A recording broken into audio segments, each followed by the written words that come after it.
Matters, presented by IntoWork Australia, leaders in employment, skills and support. Hello and welcome back to Work Matters, where we're talking all things work, jobs and of course skill as well. I'm your host Mike Loader, and our topic for today, and we're looking at how Australia is experiencing a near unprecedented labour shortage, with employers crying out for staff across a wide range of sectors. There's also been a pool of more than 100,000 people ready and willing to work. So why are they, and why is this market remaining largely untapped? Joining us now to help us out is Group CEO, I should say, of IntoWork Australia, Poul Bottern. Paul, tell me about this group of potential employees and what's going on. Hello Mike, great to see you again. You too. It's a fascinating time, isn't it? Because at the moment you've got businesses that are crying out for more and more staff, and yet you've got this untapped resource, huge untapped resource sitting out there. I don't know if you know that there's over 4 million people right across Australia who are living with a disability, and many of them are gainfully employed. The thing is, many times people don't even know that the person maybe sitting next to them, working alongside them, actually do have a disability. Right. So what's interesting is you've also got at the moment registered, eagerly looking for work, it's about 140,000 people right across Australia that actually registered within Disability Employment Services. And there are hundreds of thousands more that are registered within NDIS who may also be able to work part-time. So you've got a lot of people out there looking for work.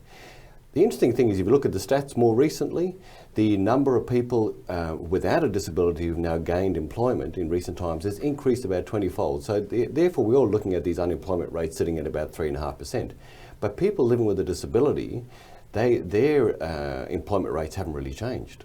So what's happening is, I think many times it's people's confidence who are living with a disability, but also employers still have some of those barriers themselves as well. And what we're now encouraging businesses to is to look more openly, more broadly, and it is time for a change. It is time to recognise that everybody brings something unique into the workforce. Absolutely. An optimistic outlook from you, Paul. Well, let's continue with our first guest for today. And joining us to help discuss this further is Cairns, the CEO of IntoWork Australia, which is part of IntoWork Australia. And they are a leading national provider of tailored and flexible supports for people of all ages living with disability. It's good to see you, Cairns. Thanks for your time.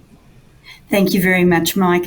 Yes, as Paul said, I believe that employers really want to do the right thing and give people a fair go, but it's often the fear of the unknown or a lack of confidence about employing someone with a disability. And that's really where organisations such as Interact come in, that we are there to help support and guide. And, and we find that with our employers, they don't look back once they've had that experience, and we help with their education, confidence. They find that, there's an amazing, really untapped talent pool there with some really outstanding future employees available, particularly, as Paul said, in this current time of shortage, that there really is some amazing people with strong work ethic that are there willing and able to undertake roles. And really it is just the lack of confidence or the myth that somehow a person with disability will present a higher level of risk for an organisation. And certainly all of the evidence, research, longitudinal studies prove that that simply isn't the case. So we're definitely here to help. And it's amazing when we see people get the opportunity, how lives are transformed for the individual, but also for the employer, and the positive benefit the person brings to the workplace. Absolutely, and well said by you. But let's move ahead now and bring someone who has lived experience in the challenges of finding a job. And Bose, she joins us today to share her story and of course her insights. Alex, welcome to the program. Good to see you. Good to see you too.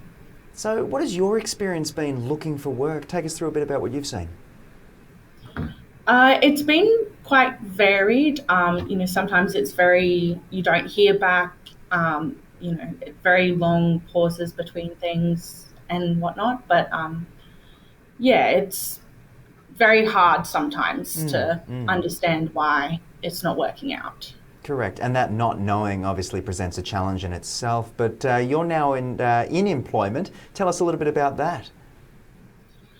So I started with Interact 2 years ago as an admin assistant, and just recently I was promoted to the client services coordinator role, and I'm now working with a great team, and we're supporting people with disabilities. Alex, absolutely wonderful to have you on the show, and I'm very glad to hear that it's all worked out for you. Paul, you said earlier in the segment it's time to change. What needs to happen next, just to summarise for us? Look, there's some great opportunities for businesses to make contact with organisations like ourselves or others who do organise disability employment services, or even just to make contact with friends, family, etc., and to be more open as a business to take people on who are living with a disability, or maybe people they haven't normally taken on in the past. It makes your business thrive more, it makes it more flexible, so why not go ahead and try it out? And of course, thank you to all of you for joining us today to unpack this topic, and to you as the audience, I look forward to seeing you again soon. Be well.